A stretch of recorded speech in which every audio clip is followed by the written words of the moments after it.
Yan. Audible ba ako? Audible naman ako, no? Yan, sige. So, good day. I'll be discussing the confidence interval on the variance and standard deviation of a normal distribution. Sometimes confidence interval and the population variance or standard deviation are needed. When a population is modeled by a normal distribution, the test and intervals described in this section are applicable. The following results provides the basis of constructing these confidence intervals. So the first example po is the x square distribution. The meaning is that x1, x2, all the way to xn or any given be a random sample from a normal distribution with mean, mu, and variance sigma squared, and let s squared be the sample variance. So the random variable is ito po yung formula, which is x squared is equals to n minus 1 s squared all over to sigma squared.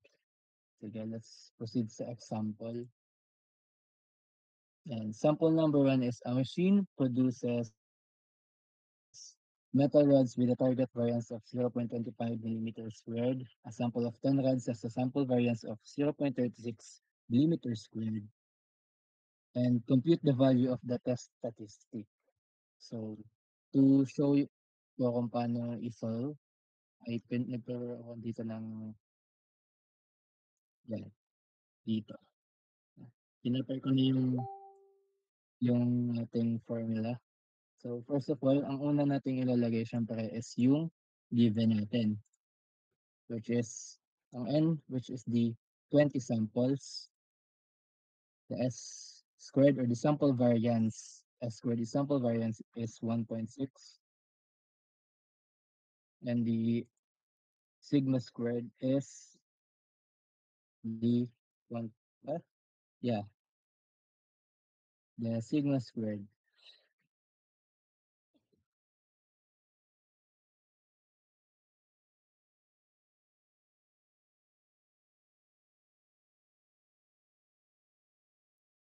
Hmm, hmm, hmm. Simple number 2 pala to. Mali pa lang tinitingnan ko. Ito pala, n is 10 and the sample variance is 0.36 and the O squared is 0.25. Yeah. So basically, ang gagawin lang natin is ilalagay lang natin yung given sa formula. Ganun lang siya kadali. Given is 10 plus squared. Given natin is 0.36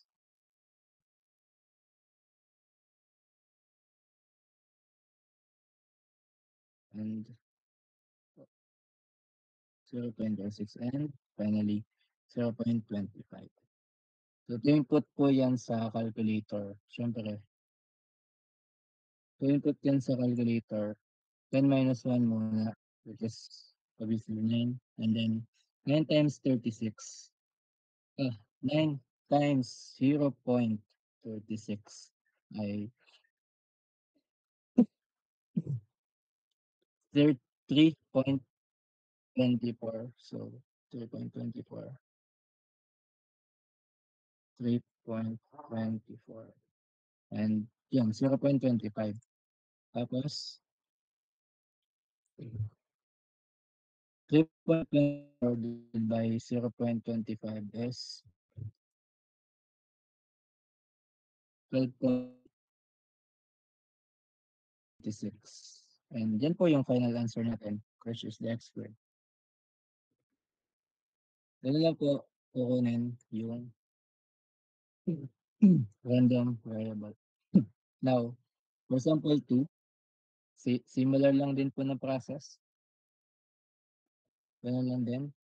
Basahin ko muna yung problem. A quality engineer measures the thickness of plastic sheets. The target variance is 1.44 millimeters squared.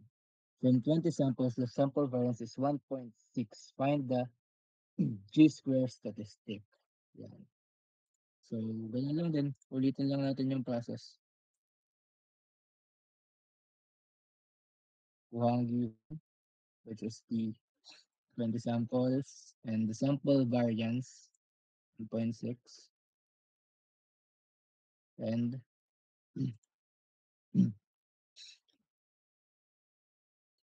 the target target variance. Sorry po sa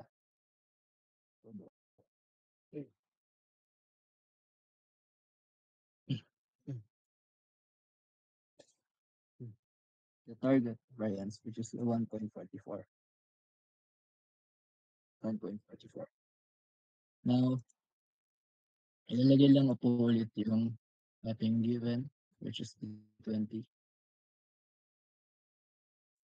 s squared 6 and the sigma squared. Similar lang din po. Pagka-type po sa calculator, try natin sa online calculator para makita din na mas madali lang. Madali lang siya. Yan. Bale, the n minus 1, the 20 samples, 20 minus 1 is 19. Tapos i-multiply lang po sa ating sample variance, which is 1.6. And i-divide sa ating target variance, which is 1.44. And yun po yung sagot natin, 21.11111.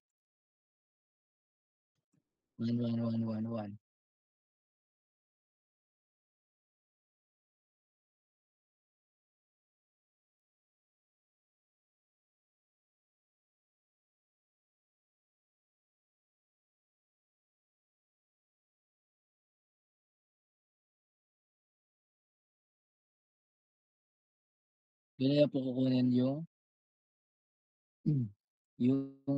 ating random variable. So, final problem po sa ating x-square distribution last po before mag-proceed sa sunod na formula. Yan. A packaging process has a specified variance of 0.0025 kilograms squared. A random sample of 15 packages gives 0.0036 kilograms squared. Find the chi-square value. Yeah. So n is 15 packages. S squared is, or G sample variance, is 0.0036.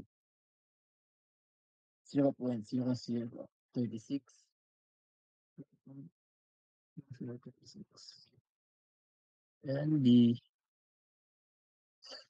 target or specified variance is 0.0025. Ganun lang din po. Alternate lang yung square distribution. Simple solution lang siya na ilalagay lang sa formula. Basta tatandaan ng formula. Ilalagay lang sa formula ang given and makukuha na yung sagot, which is yung hinahanap. Hinahanap yung sagot sa kanila. So, yan. So, ilagay lang ulit natin para mas madali na. Yan. 0, 9, 15 minus 1 times 0.0036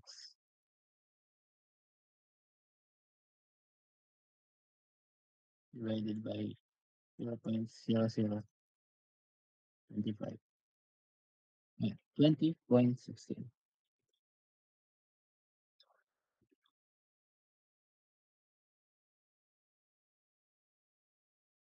And gano'n lang po kadali ang ating x-square distribution. Now, to proceed sa ating next formula, the confidence interval on the variance. If S squared is the sample variance from a random sample of n observations from a normal distribution with unknown variance, zero or sigma squared, then a 100 times 1 minus alpha percent confidence interval on sigma squared is, yan po yung formula natin, where x squared alpha over 2 n minus 1 and x squared 1 minus alpha over 2 n minus 1 are the upper and lower 100 a alpha over 2 percentage points of the chi-square distribution with n minus 1 degrees of freedom respectively. A confidence interval for sigma's lower and upper limits that are square roots of the corresponding limits in the above equation. So, ito po ang ating ito po ang ating upper limit. Ito po ang ating upper limit and this is our lower limit. Yes, alpha. Ang alpha po, pag kukunin natin ng alpha, for example, may given tayo na 85%, hindi ilalagay po natin yun sa 1 minus 85%. Pwede yung mangyayari po is meron tayong 15%. Yun yung ating ilalagay dito sa alpha na to. So, magiging 0.15 kasi ang 85% is 0.85. So, 0.15 over 2. Ganun po yung mangyayari pag kinukuha yung alpha. And sa x squared naman po, sa ating upper limit percentage or sa confidence interval natin, ang pag kumukuha po tayo ng confidence interval, gumagamit po tayo ng chi-square table. Yan po. Ganyan. Nagprepare ako ng chi-square table para sa pagsasolve natin. Pero kung walang chi-square table, edi dapat meron kang mamahalin na calculator. Kasi yun lang yung meron nung pang-solve na inverted x squared. Yan, wala ko nun. Kaya chi-square table ang gagamitin natin. Yan. Escape tayo muna.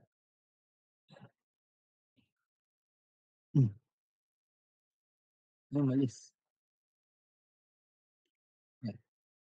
So, sample problem number 1 ng confidence interval. Sample problem number 1. A manufacturer of ball bearings wants a 95% confidence interval for the true variance of diameters. A sample of 12 bearings has a sample variance of 0.0004 millimeter squared. Yan. So, ganun lang din po. Gamitin natin ang ating formula which pinapare ko na lang dito kasi ang hirap niyang i-type eh.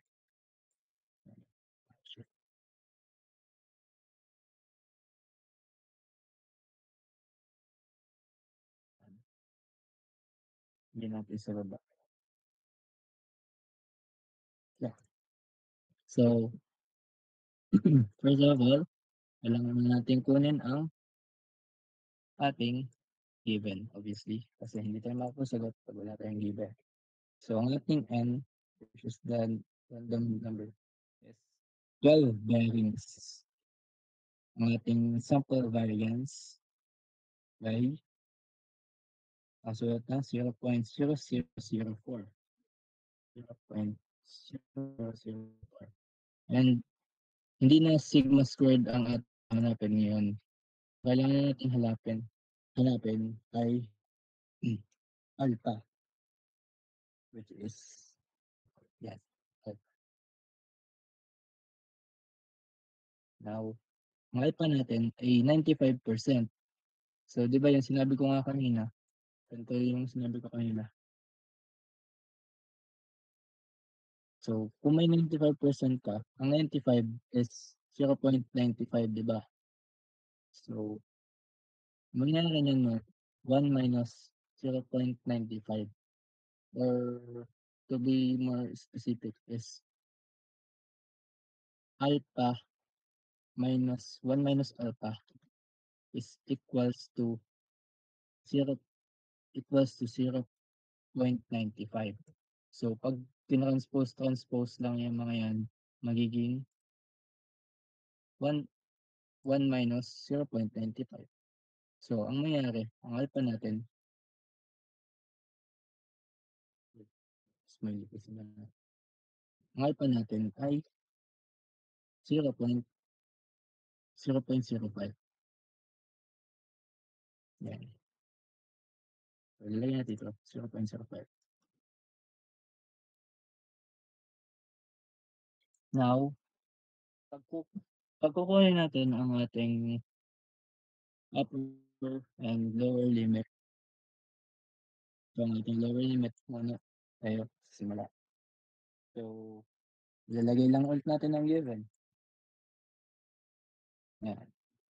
N is 12. S squared is simple variance is 0.0004. That is yan. Tapos, ang ating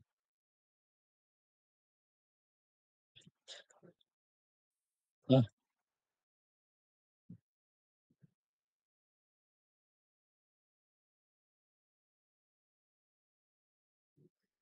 yan. Ang ating alpha is 0.05 and lalagyan natin yung n minus 1 which is 2 n minus 1 ulit. Yan. Lalagay lang muna natin ang given, then solve. Lagay din natin ang given natin sa upper limit para sabay natin ito solve.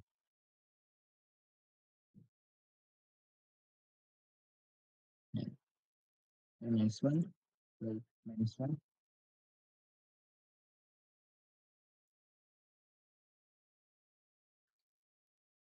Nakalimutan ko parenthesis. 12 minus 1. Ignore nyo lang yung naririnig na naglalakad sa lubang. Yan. Tapos 1 minus alpha. 1 minus 0.05.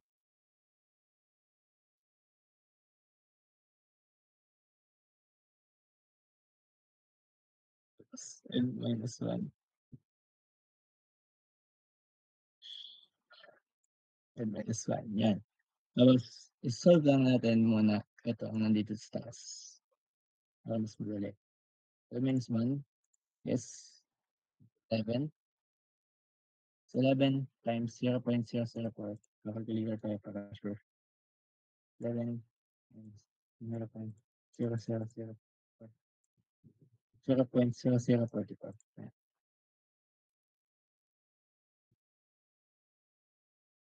0.0044. Then, laban pa tayo dito sa baba. Para hanapin ang ating x squared or ang ating dito sa baba na alpha, yung basta ito sa baba. Kailangan natin, yung mapindot. Kailangan natin, muna, i-divide mo na ito. 0.05 divided by 2 is 0.25. And 12 minus 1 is 11. Now, dahil nakuha na natin to, hanapin natin siya sa chi-square. So, based dito sa ating chi-square, ang alpha, ito yun, 0.25. Tapos, itong df or degrees of freedom is yung number natin, yung n minus 1. Yun yung ating degrees of freedom. So, bahal naman tayo magbasa ng table, di ba? So, 11. 11. Parang naghahanap lang dito ng ng number sa video. Okay. 11 tapos 0.025. Ito Ito lang natin dito. 21.920. So, ating x word is 21.920.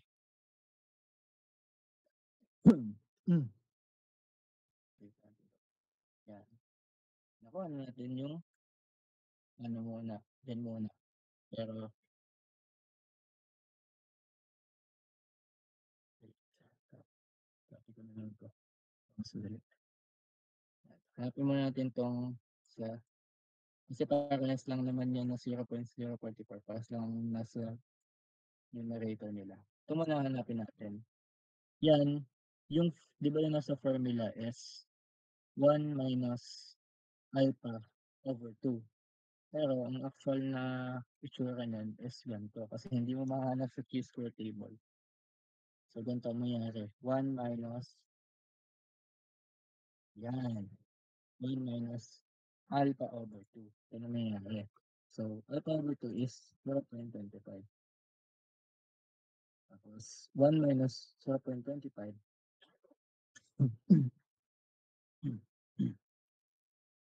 1 minus 0.25 is 0.975. Teka lang, I'm sure. 1 minus 0.025 0.975. 0.975. Ang third minus 1 is 11. Hanapin ulit natin sa chi-square table. 11 tapos 0.975. Yan may 3.816. 3.816.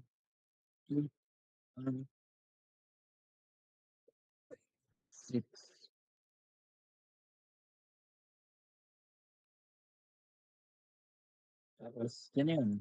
Yung ating upper at lower limit. Hindi pa tapos yung bracket. 0.44 divided by 21 point.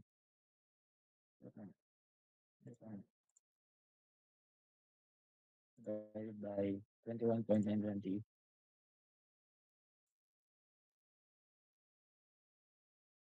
Yan. 0.00. Nandito na yan eh. Ito lang. Natin ko lang. Natin ko lang dito. Mas madali. At least. Ano yun? Madali yun.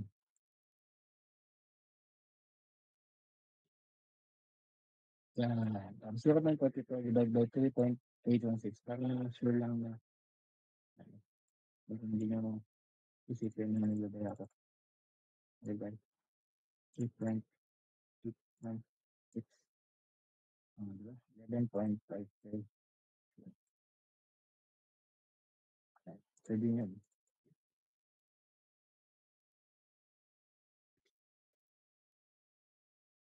Yan. Yan ang kunin ng ating upper, the lower at upper limit ng confidence interval. Yan. Sa ganito. And ganun lang din sa sample 2. About, ito lang, sample 2 na lang. Tapos, sunod na tayo kasi halos similar lang din naman yung mga sagot dito. Pero, dito lang, lower limit ang hinahanap. Lower limit. So, hindi pala. Parehas na pala hinahanap ko pala. Sorry. Yan. Similar lang din na process. Hanapin lang muna natin ang given. Yan. Given. So, ang natin is 20 bottles. Ang ating sample variance natin ay 0.015. Sa ating alpha is 95%. Ganun ulit. Ibig sabihin, meron tagtagin. 0.05 na din. 0.05 na din. Yeah. Tapos, ang ating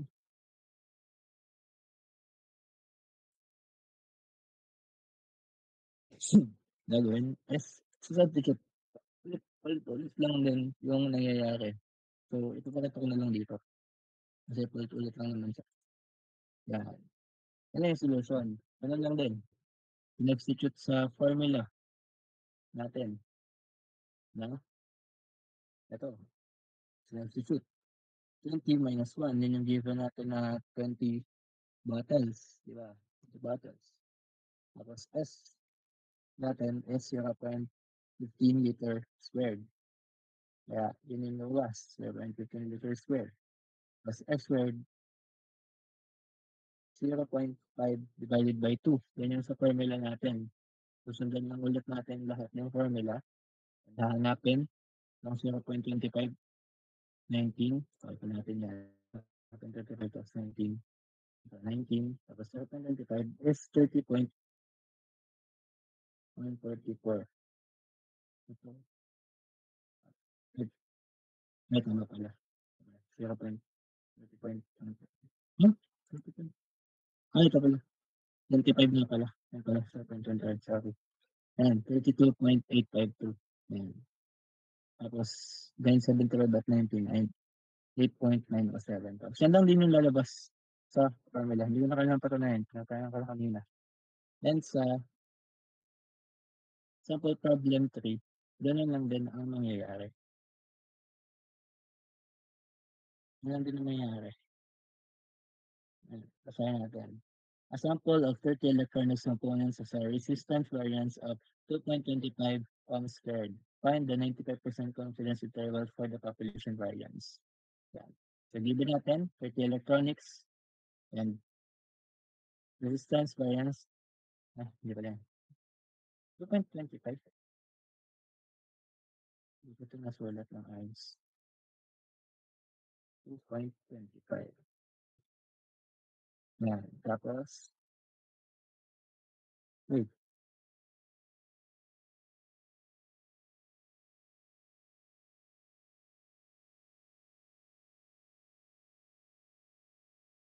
Yeah. Mali ata to. 30 electronics at 2.25 na ohms. Yeah, mali. Wait.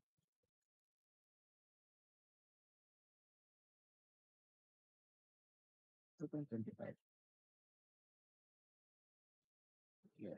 Sagutan lang natin para tumama. 2.25.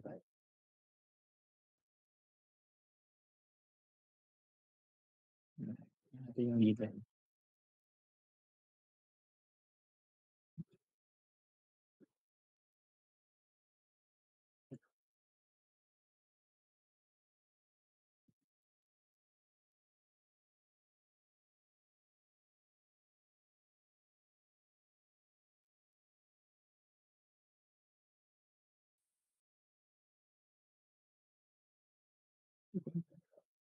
Yan.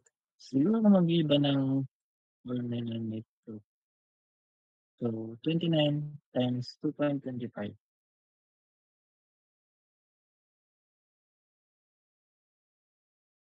29 times 2.25 is 65.25. Divide by 45.72. 722.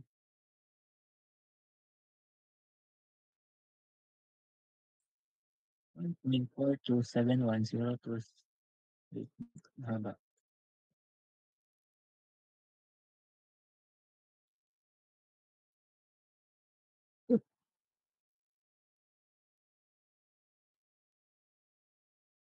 Yan. Okay. Okay.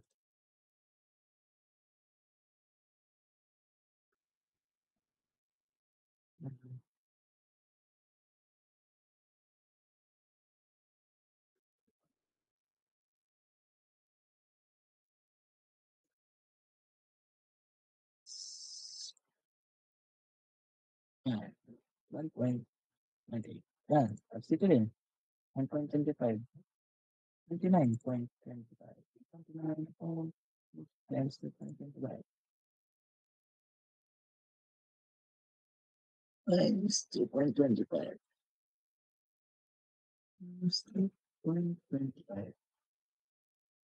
Divided by 16.047.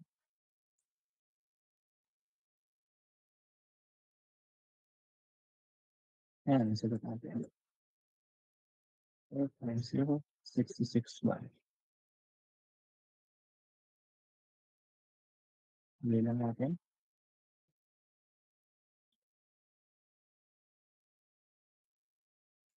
Yan. Yan din. Simple solution, simple. And following, sa sunod natin na solution. One-sided confidence bounds on the variance. The 100 times 1 minus alpha percent lower and upper confidence bounds on sigma squared are respectively this. Ano lang din, katulad din siya ng formula nung una pero nagawa lang yung divide sa 2, di ba? Kasi kanina mayroon siyang divided by 2. Ito, alpha divided by 2. Ito, 1 minus alpha divided by 2. Nawala lang yun kasi one-sided na lang siya. Now, then, gagamitan din siya ng chi-square table. And, papakita natin ang ating sample problem. An automatic filling machine fills detergent bottles. A random sample of 20 bottles gives a sample variance of 0.01532 pounds squared.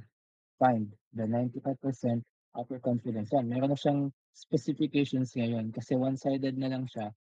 Kaya may specific na siya kung upper na solution bang gagamitin mo or formula or lower na formula. Dalawa kasi yung formula ng one-sided. Isang mataas, isang nagpapakababa. Upper confidence. Meron din akong pinapar dito para gagamitin natin sa mga. So, ito ay upper confidence. Ito pala, isa pala. Space. Nice. Now, kukunin natin ang given. So, ang given natin, meron tayong 20 bottles. Yun ang ating N. 20 bottles. Ang ating sample variance, nakasulat, sample variance is 0.01532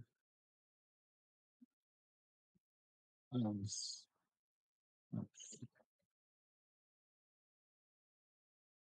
Ounce. Ounce square. And ang ating variance, kasi din lang din. Pag kinukuha ng alpha, 95%, 0.95 yan. 0.95. 1 minus 0.95, 0.05. Ayan din. Tapos, ilalagay lang ulit natin sa ating formula. Similar process lang din siya ng kanina. So, 20. Actually, ulit lang siya. Itong buong chapter ng chapter 7.3. Ulit lang ang gagawin.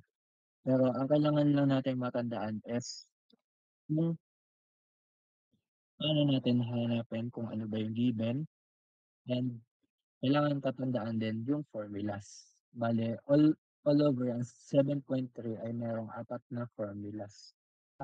Formulas. Next week, tapos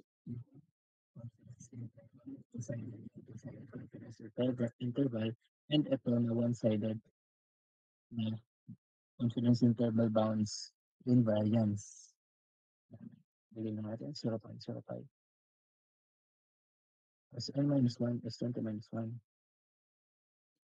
Yan lang. Bayan na yan. Tapos, lang natin. 20 minus 1 ay 19. Tapos, 19 times 0.01532.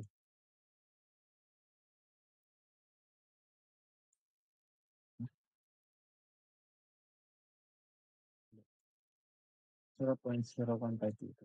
0.01522 equals 0.29108. 0.29108.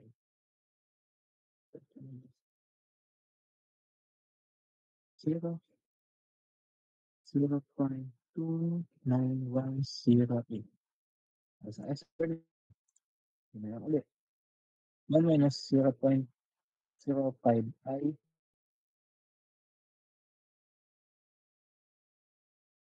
0.95. Wait, ba't ako nag-loading ko? 0.95. Tapos 20 minus 1 ay 90. 19. Tapos, hanapin lang ulit natin. T square. Ang 19. Tapos, 0.95. Sige. 10.117. Tingnan natin dito. Ang square, lalagay natin as 10.117. Ayan o, 10.117. 19. Tapos, ang ating alpha is 0.95. 10.117. Yan. Tapos, open, divide by 10.117. Wala na sagot. Kukunin lang natin.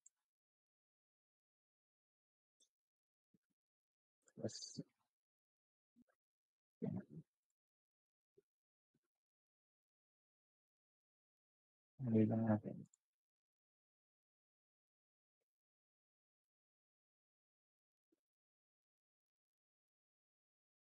Yan. Ang ating sagot ay 0.02877137491. Ang sagot. Sa ating sample problem 1. Now, sample problem 2, papakita ko na lang din yung ginipare ko na solution. Kasi, ganyan lang din. Paulit-ulit lang siya. Dito naman sa sample 2, lower confidence ang hinahanap. Lower confidence. So, ang ginamit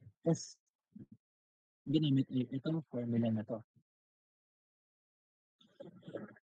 Ang ginamit ay itong formula na to. Yung A lang, wala siyang 1 minus. So, still 95%. Yan. 0.05, 95% is 95 minus 1 minus 95 is 0.05. 0.05. 1 minus 0.95. Yan. Tapos 16.1. 16 minus 1 na n natin. Na magiging 15 na kasi minus 1 lang naman. Tapos 15 times 0.010 ay 0.150 is 2. Tapos itong 24 nakuha sa ating square is 15 and 0.05. Ito yun. 24.996. Ano lang siya? Ano lang? And, wala. May sagot na kayo. Ito naman, company measure temperature stability. Company measure temperature stability in electronic strips for 22 samples. The variance is 3.6 degrees Celsius squared. Find the 90% upper confidence band for sigma squared. Yan. So, basically, yan lang din ang gagawin natin. Given 22, sample variance 3.6, and alpha, which is 90%,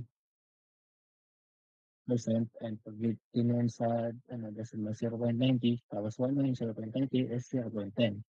And ilalagay lang natin kasi upper confidence, ito yung kabila. Ilalagay lang natin. Ito lang, balik ito.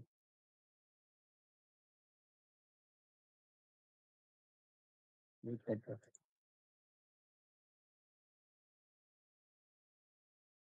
Baliktad.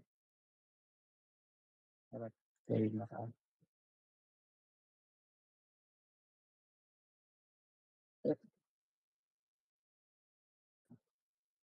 Yan. Ano dapat yan?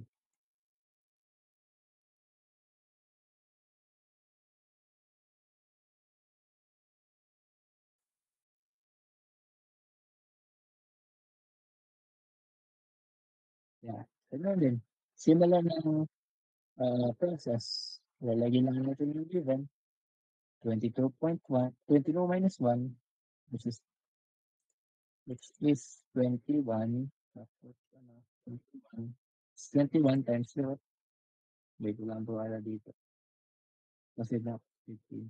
21 times 0.010. 21 times 0.010. 0.21. Sabi ko na ba, mali ko naman. 0.21. 21. Tapos, tapos dahil yun ay madali lang naman to kasi 0.90. 0.90. Ngayon, dinouble check ko. 0.90, tapos 21. 21 ay naandito. 21. 21. Pangatlong, yun, 0.9. 21. 13.2 divided by 13.290.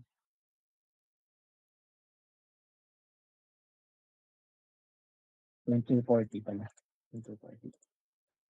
Yan. Yan ang sagot.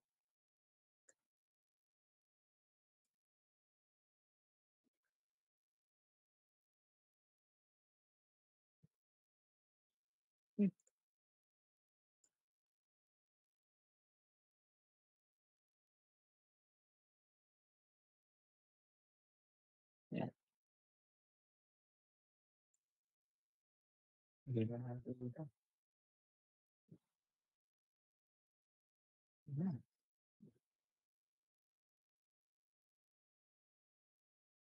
Yan ang sagot. Yan ang kadali.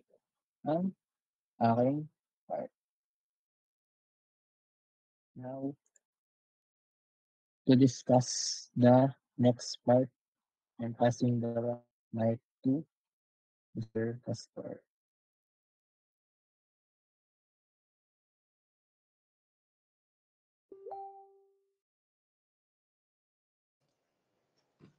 So, okay ka na po ba? Yeah, thank you. So, for the next part po is the 7.4, which is the two sample estimating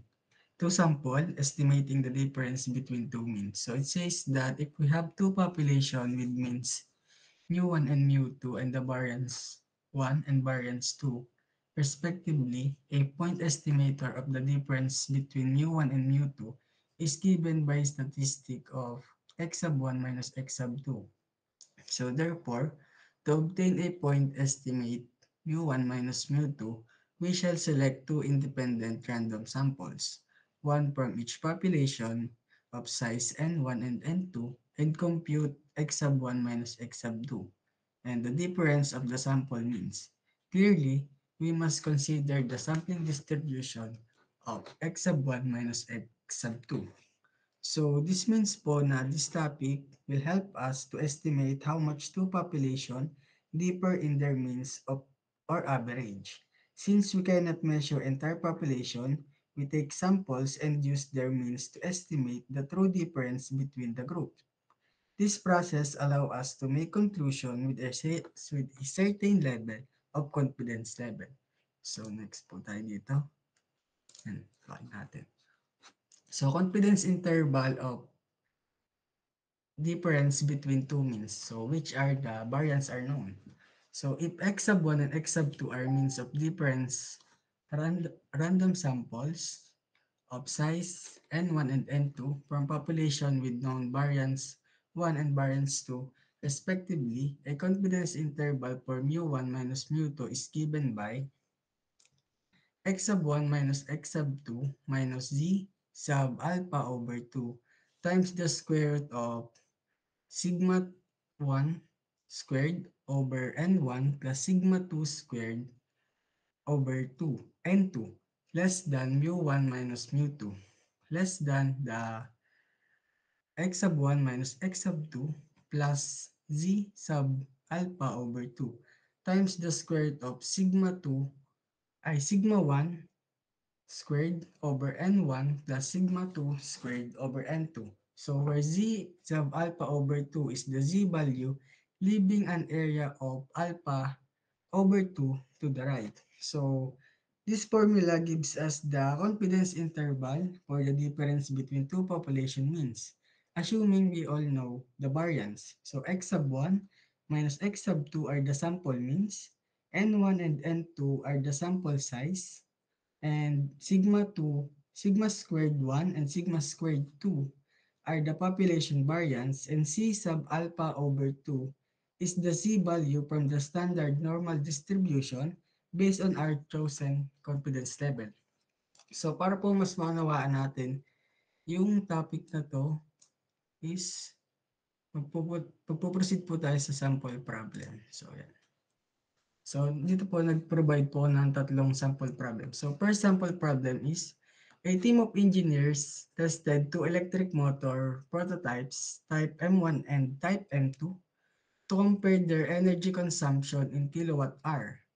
Motor M1 was tested 35 times with an average consumption of 15.4 kilowatt hour and a known standard deviation of 2 kilowatt hour. Motor 2 was tested 45 times with average consumption of 14.6 kilowatt hour and a known standard deviation of 1.5 kilowatt hour. So determine the 95 confidence interval for the difference in true mean energy consumption for mu M1 minus mu M2. So, first thing we need to do po is to write our given.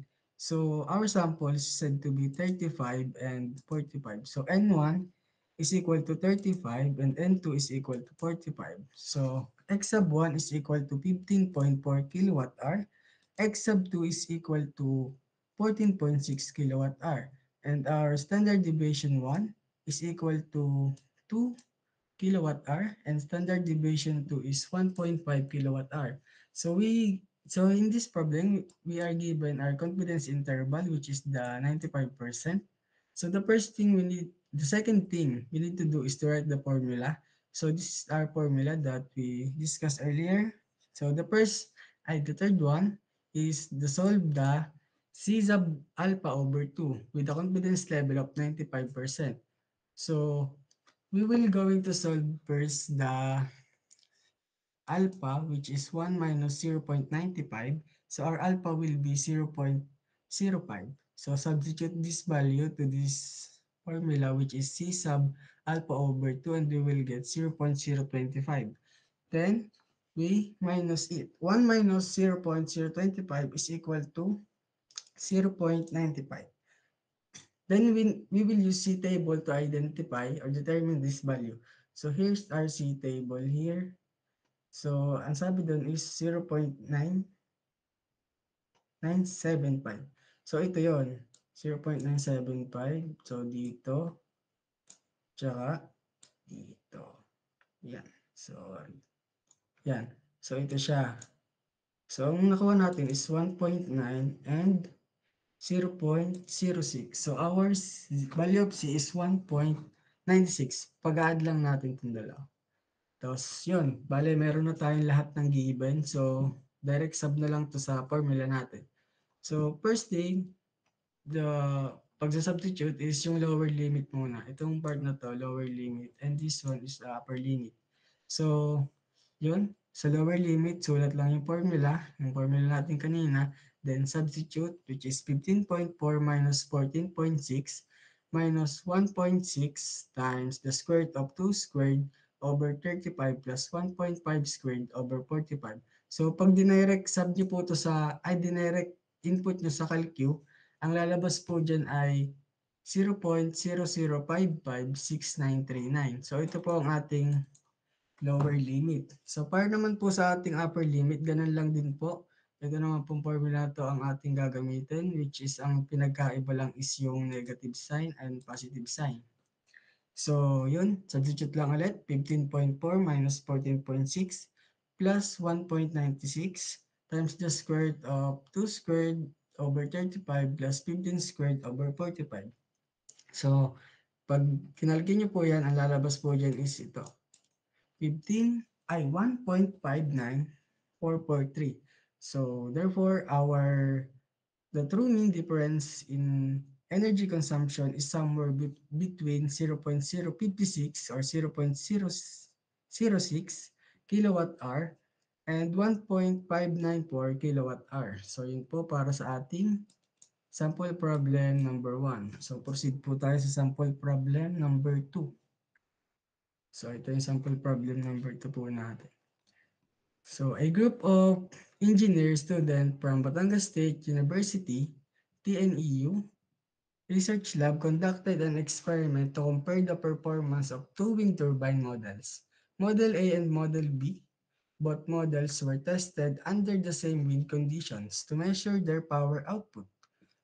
40 samples of Model A and 50 samples of Model B were observed. The results showed that Model A produced an average output of 3.4 kilowatt with an with a standard deviation of zero point 0.5 kilowatt, while Model B produced an average of 3.8 kilowatts with a standard deviation of zero point 0.6 kilowatts. So we were asked to determine the 90% confidence interval for the difference in the mean power output. So kagaya lang po nung kanina, write lang ulit natin ang given. So for Model A and Model B. So ang N natin for Model A is 40, N natin for Model B is 50, and X sub A 3.4 kilowatt, X sub B is 3.8 kilowatt, and standard deviation natin sa A is given by 0.5 kilowatt, and sa B naman is 0.6 kilowatt. So, dito naman po, we are given the confidence level of 90%. So, gaya lang po din sa kanina, write ang formula. So, ito yung formula natin. Up, lower limit, upper limit. To solve for G again. So, 1 minus 0.90 is equal to 0.1. So, substitute ulit. 0.1 over 2 is equal to 0.05. Then, it will be equal to 1 minus 0.05. So, our Z 0.05 is equal to 0.95. Then, tingnan lang po ulit natin to sa ating C table. So, C table tayo dito, 0.095. Which is in this part, ito po yung pinakamalapit sa 0.095. Kasi po ito, mararound off to eh. Magiging 5.1. So, dito po tayo sa part na to. So, pag-plus lang po ulit natin to, 1.6 and 0.04. So, we'll get C is equal to 1.64. So, solve for lower limit, the formula again, tapos direct sum. So, 3.8 minus 3.4 minus 1.64 times the square root of 0.5 squared over 40 plus 0.6 squared over 50. So, kaya na lang po sa calcu. And ang lalabas po dyan is 0.2098. So, para naman po sa ating upper limit, direct sub lang po ulit. Ito po yung plus. Mali lang sulat. So, 3.8 minus 3.4 plus 1.64 times the square root of 0.5 squared over 40 plus 0.6 squared over 50. Tapos, ano lang po ulit yan? Sa calcu, input sa calcu, and ito po lalabas natin. So, ito po sagot natin. So, therefore, the true mean difference in power output is somewhere between 0.2098 kilowatts and 0.5902 kilowatts. So, ito po ang ating sagot for problem number 2. So, problem number 3 naman po tayo. So, an engineer wants to compare the power output of two solar inverter models. Model A was tested 36 times with an average output of 4.8 kilowatts and a known standard deviation of 0.6 kilowatts. Model A was tested 40 times with an average output of 5.1 kilowatts and a standard deviation of 0.5 kilowatts. Construct a 98% confidence interval for the difference in true mean power output on mu B minus mu A. Ganun lang po ulit sa kanina, given, then write natin given, x sub A is equal to 4.8 kilowatts, x sub B is equal to 5.1 kilowatts, and NA natin is 36, and our NB is equal to 40. And standard deviation A is equal to 0.6 kilowatts, and for RB is 0.5 kilowatts. Formula po ulit, lower limit, upper limit, then solve for the Z. So 1 minus 0.98 alpha is equal to 0.02. Then substitute 0.02 over 2 will be 0.01. Then 1 minus 0.01 is 0.99. So ito po ang value natin. So titingin po ulit tayo sa C table. So 0.99. Ito. Ito po ang ating 0.99. Guhitan natin para kita natin. So, 2.3 plus 0.03. So, it will be 2.33. Then, solution po natin for lower limit. Then, formula ng lower limit. Then, direct sum.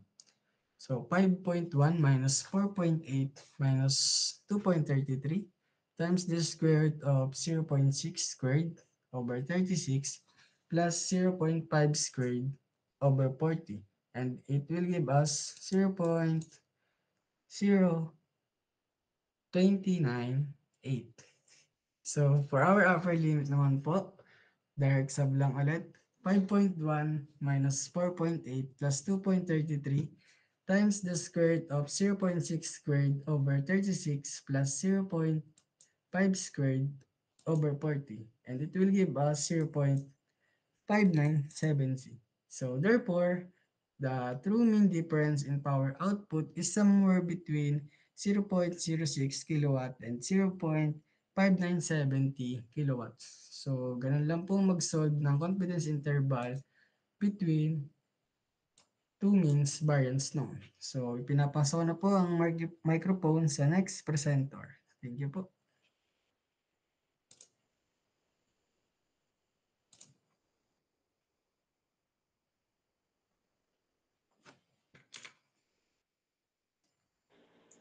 So for the next part po, we have chapter 7, part 5, large sample confidence interval for pre-population proportion. It is often necessary to construct confidence intervals on a population proportion. So there are 4 parts po sa large sample confidence interval for population proportion. First is yung ating normal approximation for a binomial proportion. So if n is large, the distribution of z equals to x minus np over square root of np minus 1 minus 1 minus 1 minus p equals to sample proportion minus p over square root of np minus 1 minus p is approximately standard normal. Next slide po. So, for our sample problem number 1, a quality inspector expects 20% of 150 bulbs to be defective.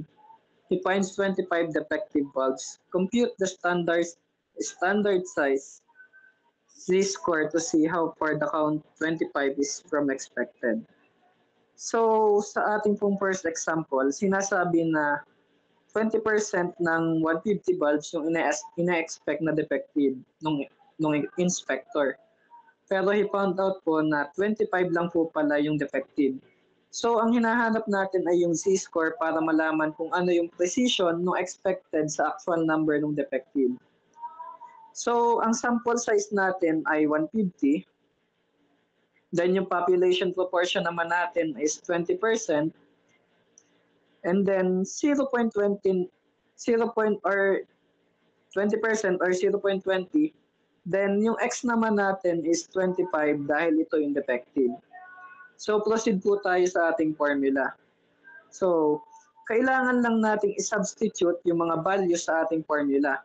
Kapag ka na-substitute na po natin, pwede na nating i-solve per part. So, unahin po muna natin yung numerator. So, n times p is magiging 30 po. Kaya ayun yung numerator. Ngayon, pwede na tayong mag-proceed sa denominator. Kapag na-solve na po natin, ang magiging sagot po is square root of 24. Then pwede na po nating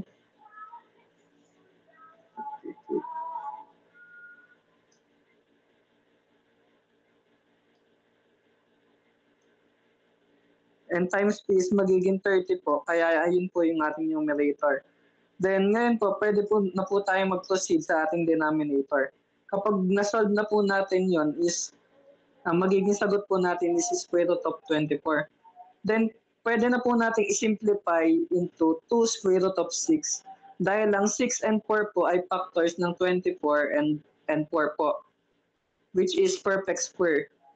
Then pwede rin po natin itong i-simplify into decimal.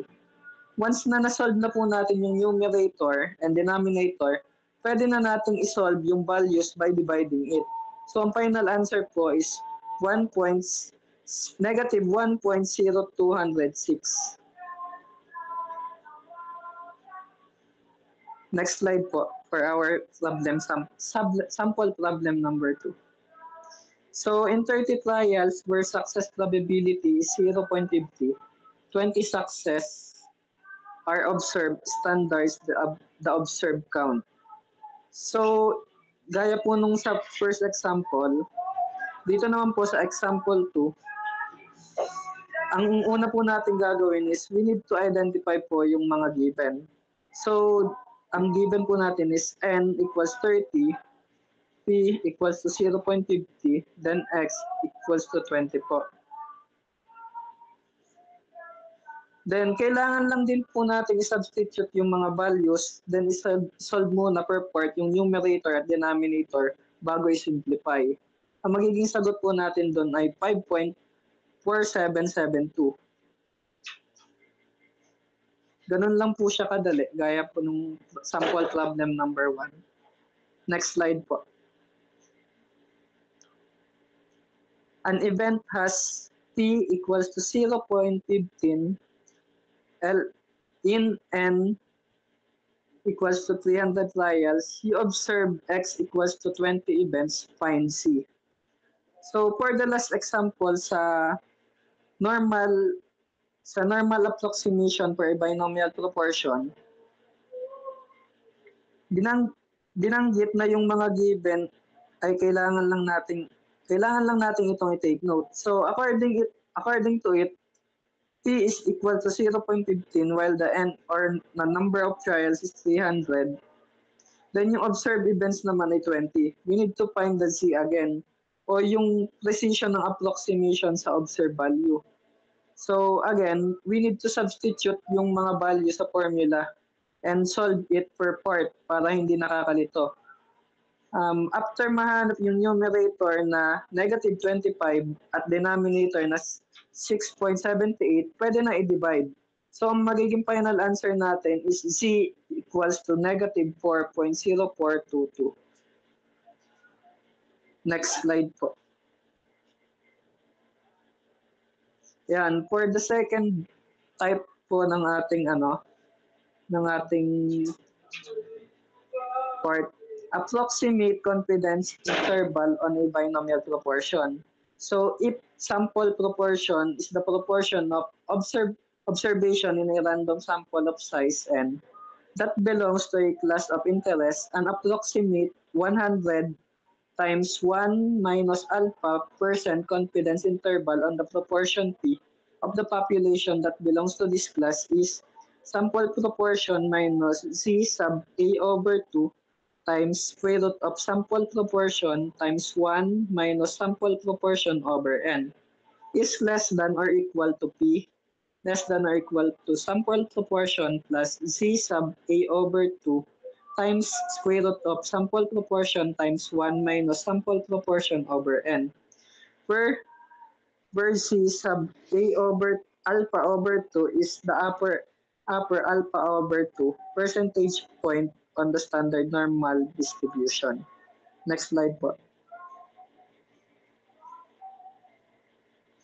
So for our sample problem 1, a survey of 500 people finds 130 favor a policy. Find a 95% CL for the population proportion. So in the example number 1, it is stated that there is 130 out of 500 people who favors the policy. Ngayon, hinihingi yung 95% ng confidence level. Yung confidence level ay yung probability na magiging accurate yung confidence interval sa actual na value. So, ang hinahanap natin para makapag-substitute sa formula ay yung sample size, represented by n.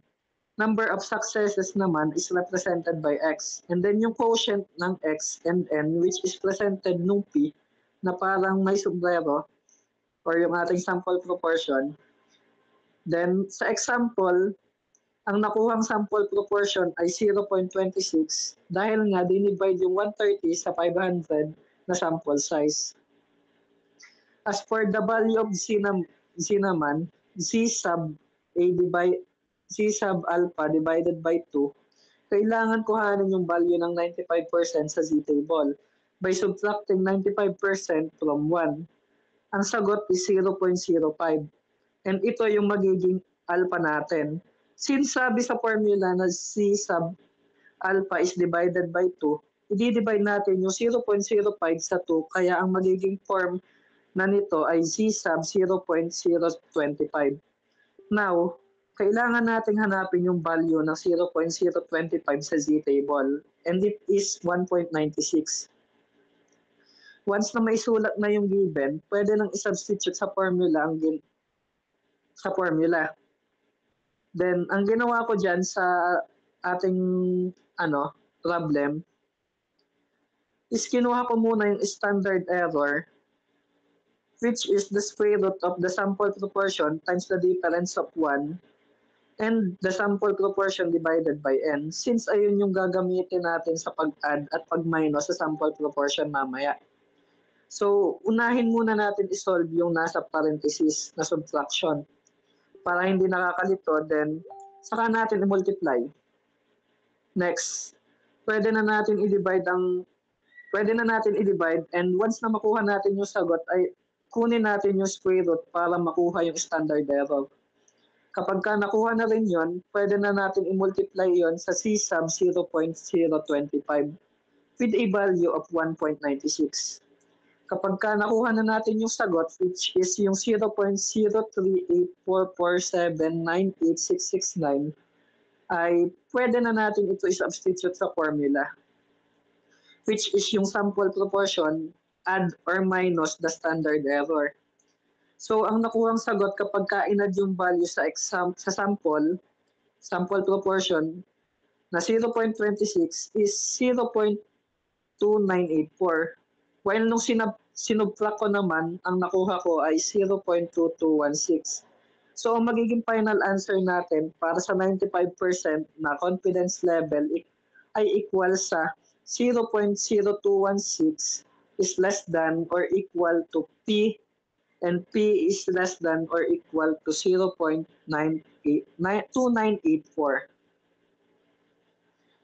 Next slide po. Yan, for our sample problem number 2 naman, in a study of 100 patients, 90 had a positive outcome, find a 90% CL for the true proportion. So sa example 2, ang hinahanap naman dito ay 90% ng confidence level ng 90 patients with positive outcome out of 100 sa isang study. So, yung N natin is 100, yung X is 90, at ang value ng mole proportion naman is 0.9 dahil dinivide natin yung 90 by 100. Yung C sub 0.05 is 1.645. Gaya sa example natin kanina sa sample problem 1, nakuha yung 0.05 by subtracting the percentage from 1. So sa case na ito naman, 1 minus 0.90 is 0.10, which becomes the A value or yung alpha value natin. Then kailangan i-divide sa 2, kaya naging 0.05. Dahil nakuha na natin ito, pwede na tingnan yung value ng 0.05 sa Z table. At ito ay 1.645. Dahil kompleto na yung given, pwede na i-substitute kagaya ng ginawa ko kanina. So, iuna muna natin isolve yung standard error bago natin i-multiply sa Z value para makuha natin yung margin. So kapag nakuha na natin yung sagot, saka natin i-minus at i-add sa sample proportion. So ang final answer ng 90% confidence level is equal to 0.4065 less than or equal to P, and P is less than or equal to 7.3935. Next slide po.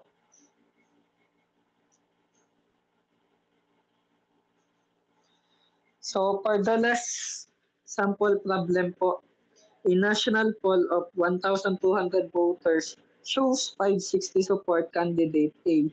Find a 99% CL. So for the last example naman po, there is 1,200 voters and 560 of them ay nagsusupport dun sa candidate A. Now, ang tanong, ano raw yung 99% confidence level na magiging tugma, yung confident interval sa actual na value? So gaya kanina, kailangan lang hanapin yung mga given. The sample size is 1,200. Yung ating x naman is 560. Now, kailangan hanapin yung c sub alpha divided by 2, which is magiging c sub 0.005 equals to 2.576. So, kuhanin muna natin yung standard error, which is 0.0744. Then, imumultiply sa c sub 0.005 para makuha yung margin. Once na okay na, pwede na natin i-subtract and i-add. Ang final answer dito ay 99%.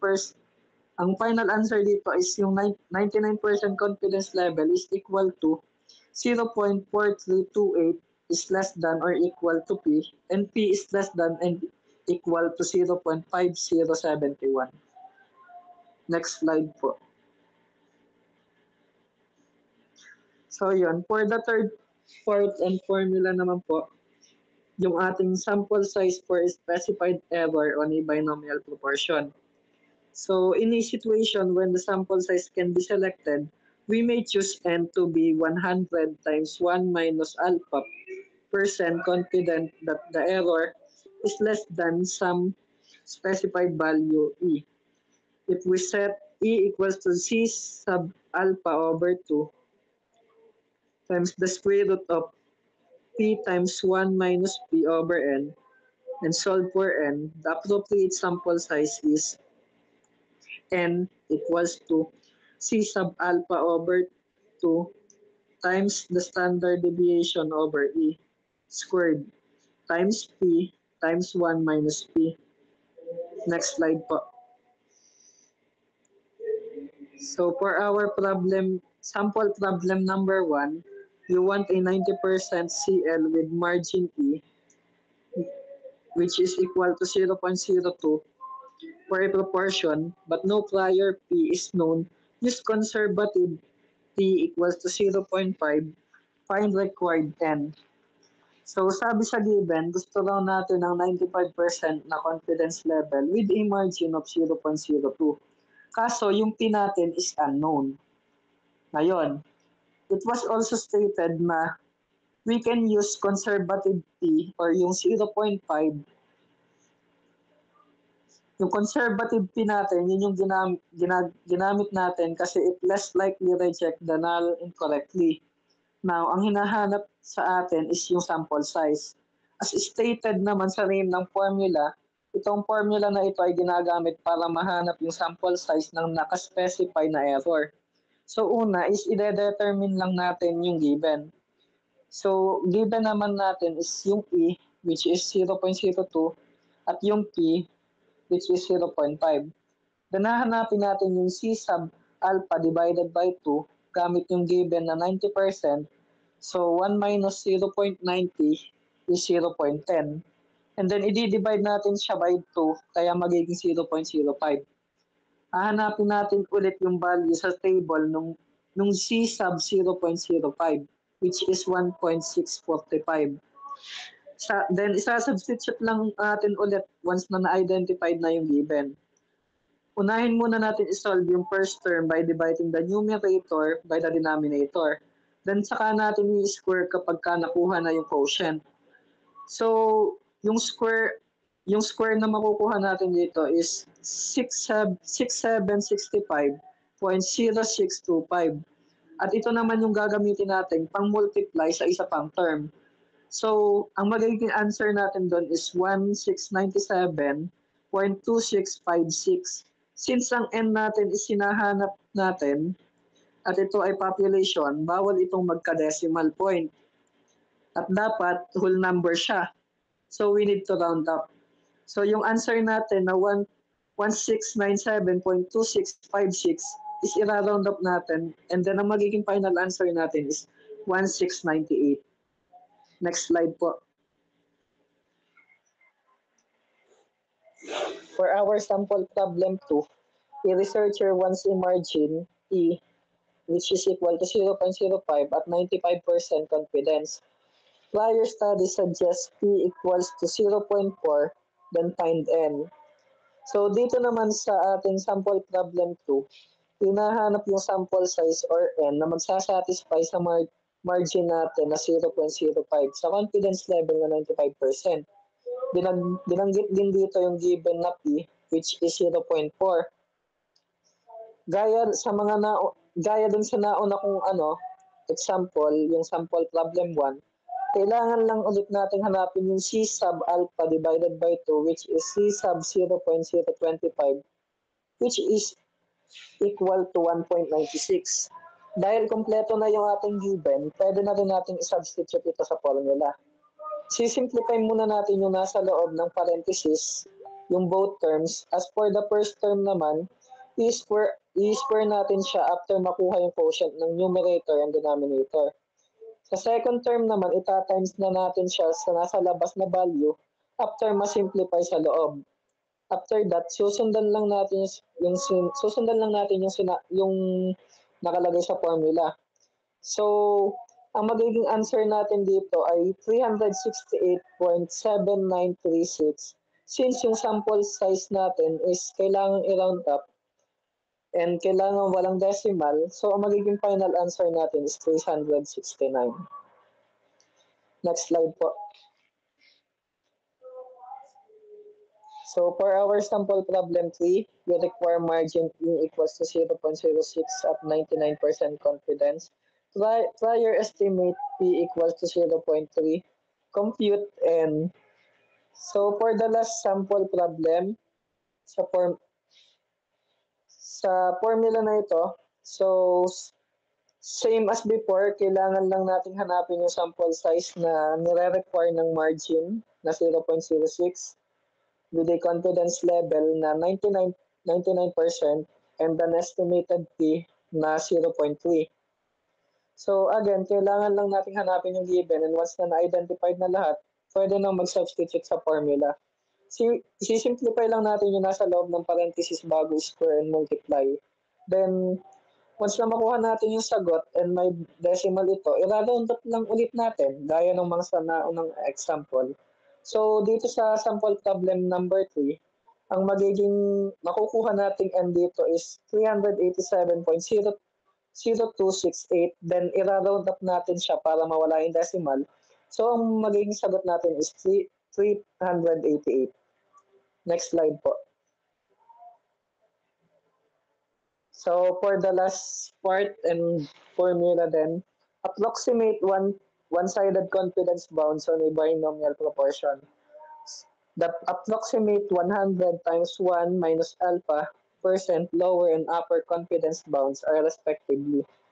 So, ang ating formula is sample proportion minus Z sub alpha times square root of sample proportion times 1 minus sample proportion over N is less than or equal to P, and sample proportion plus Z sub alpha times square root of sample proportion times 1 minus sample proportion over N.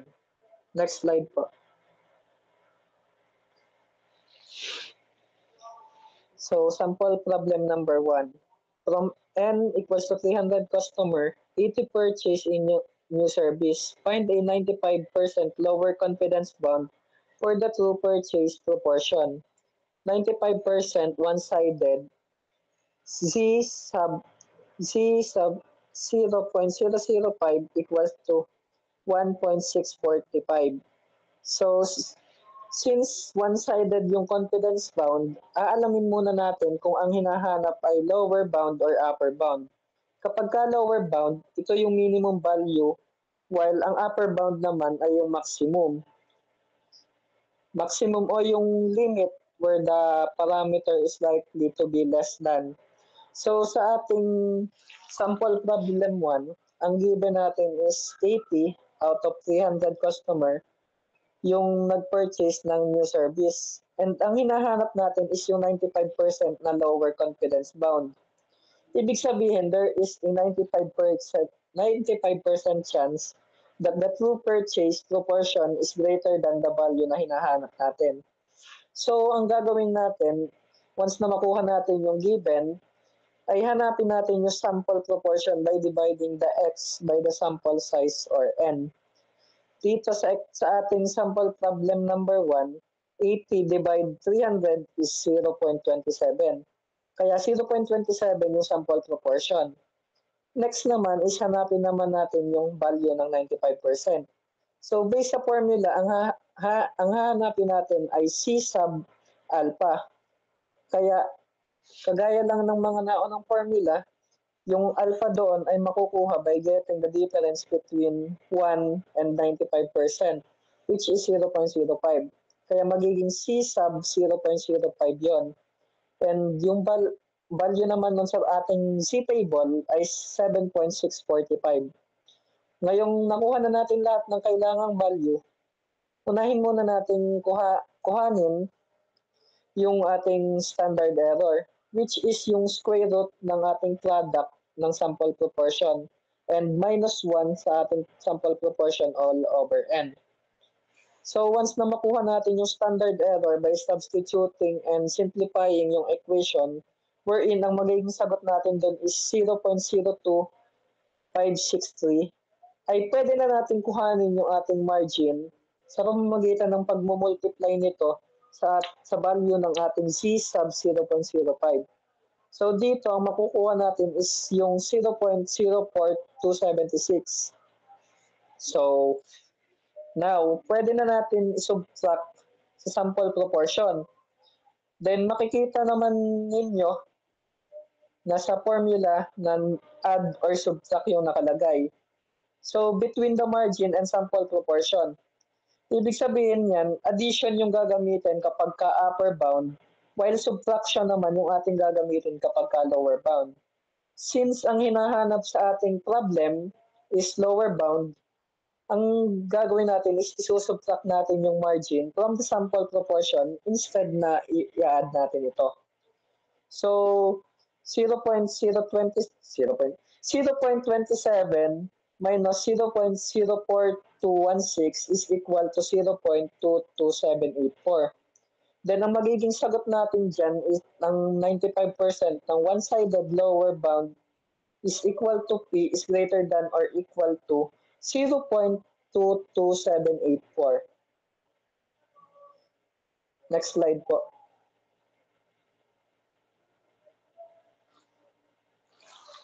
So, para sa ating sample problem 2, in a sample of 400 voters, 250 favor a proposal, then find a 95% upper one-sided bound for the true proportion. So, for the example number 2 or yung ating sample problem 2, we need to analyze the problem and find the given again. So, according sa ating problem, meron tayong 250 out of 400 voters na in favor sa proposal. Ang question is, ano yung 95% upper one-sided bound ng true proportion, which means there is 95% chance that the true proportion is less than or equal to the value that we will solve.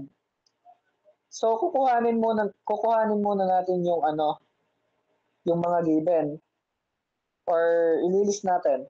So, yung sample size natin is 400.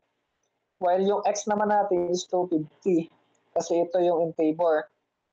Then, we will get the sample proportion by dividing the n by x. Or yung ating 400 and 250. Which will result to 0.625. Now, we will get the alpha which is 0.05 dahil ito yung sagot nung pinag-minus natin yung 1 sa ating 95% or yung 0.95. So after finding the alpha, we need to get the C-score ng C sub 0.05. Then kapag tinignan natin yung sa Z-table, ang equivalent niya is 1.645. Since may given na, pwede na natin isolve yung ating standard error. Kapag nakuha na natin ito, pwede na natin kuhanin yung margin by multiplying the z-score by the standard error. And then yung makukuha natin sagot doon is 0.0398. Now, i-add naman natin ito sa ating sample proportion. Addition yung ating gagamitin kasi ang hinahanap natin ay upper bound, unlike kanina sa sample problem number 1 na lower bound yung hinahanap. So kapag na-add na natin yan, ang magiging final answer natin para sa ating P is less than or equal to is 0.3372. So, next slide po. Para sa ating last sample problem. So, sample problem number 3, ang a pilot test. So, out of 100 trials, 40 success. Find a 90% lower one-sided bound. C sub 0.10 equals to 1.2816. So, dito naman sa ating sample problem 3, same process lang din, gaya ng sa ating sample problem 1 and 2. So, ang hinahanap naman dito ay lower bound. So, ang gagamitin nating operation sa dulo is subtraction ulit. So, kukuhanin lang natin ulit yung given at isosolve yung sample proportion by dividing x by n. So, ang sample proportion natin dito ay 0.4 and ang x ay 40 at ang n naman natin ay 100. Since ang hinahanap natin is 90% less than, ang alpha natin is 0.10 na nakuha by subtracting 0.90 from 1. Ang C sub 0.10 naman natin is equal to 1.2816. So according to sa ating Z table, is yon nga 1.2816 ang equivalent ng 0.10. So we just need to find the standard error by following the formula. Then kuhanapin din natin yung ating margin by getting the product of the z-score and the standard error. So, pag multiply lang natin yon. Then, ang margin natin dito is 0.628. So, hindi ko nababanggitin yung lahat ng decimal, pero kapag sinolve natin ito, ay dapat na ang final answer natin is magra-round off. So, ayun, kapag nakuha na natin yung margin, ay pwede na natin i-subtract ito sa ating sample proportion. Again, subtraction ng ating operation na gagamitin dahil lower bound ang ating hinahanap. Then yun, ang magiging final answer natin para sa P is greater than or less than is 0.3372. This means na sigurado tayong 90% ng true proportion is equal to the greater than the lower bound na na-compute natin. Yun lang po para sa last part. Next slide po. Then I'm passing the mic po para sa next presenter ng ating chapter 7, Mr. Carl Barde po.